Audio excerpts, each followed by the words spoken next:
I am here with Bill Gates.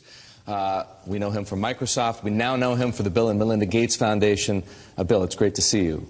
Great to see you here in particular because we know the Gates Foundation for its work on infectious diseases, child health, nutrition, agriculture, education, the list goes on. Why does Bill Gates care about finance? Well, it's all about helping the poorest. And one thing they don't have access to is bank accounts. The fee structure, if you have small amounts of money, is just too high. And we got involved in some traditional microlending, but just didn't see how that could scale up and get inexpensive enough. So now we're involved in trying to make sure we get a very efficient digital payment structure set up for all the poorest in the world to get financial products that work for them. What are you doing? The idea is that typically through the cell phone, you should be able to send money to your relatives. You should be able to track the money that's coming in, set aside money to buy seeds the next year. And there are countries where this is beginning to take off. Kenya, Bangladesh, even Somalia, maybe the last country you'd suspect up in Somaliland. Almost half of the GDP is done digitally. I don't need to tell you that the poor have been unbanked for as long as there have been banks. Why is this time different?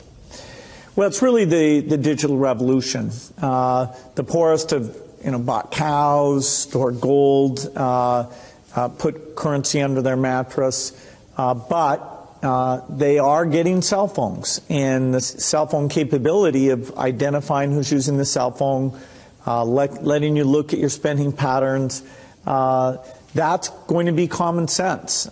People are going to have help and lots of innovative products competing on top of this digital currency platform.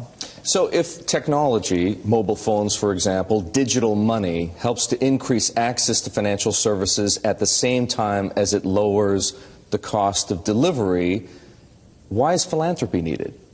Philanthropy should just be here to bootstrap this. There are a lot of regulations in this area, and understanding how those regulations can make the cost of remittances, where you're sending money back to your family in your country of origin, how right now that has about a 5% overhead on it. We think we have a role to make sure that, particularly for the smaller transactions, the regulations don't impose those very high costs. Once this gets going, then we'll step up to the applications and say, okay, how does a savings application help the mother make sure money's focused on the kids? How does it help them stay in school, set money aside for the uniform or for good future planning? Well, Bitcoin is exciting because it shows how cheap it can be. Bitcoin is better than currency in that you don't have to be physically in the same place. And, of course, for large transactions, currency can get pretty inconvenient. The customers we're talking about aren't trying to be anonymous. They're willing to be known. So the Bitcoin technology is key, and you could add to it or you could build a similar technology where there's enough attribution that people feel comfortable. This has nothing to do with terrorism or any type of money laundering. What kinds of people or private enterprises right now are helping to solve the same problems you're interested in? Well, in some countries, the mobile companies have been fantastic. In a few other companies, it's been the banks. In some countries, it's a startup company that's neither a bank nor a mobile company.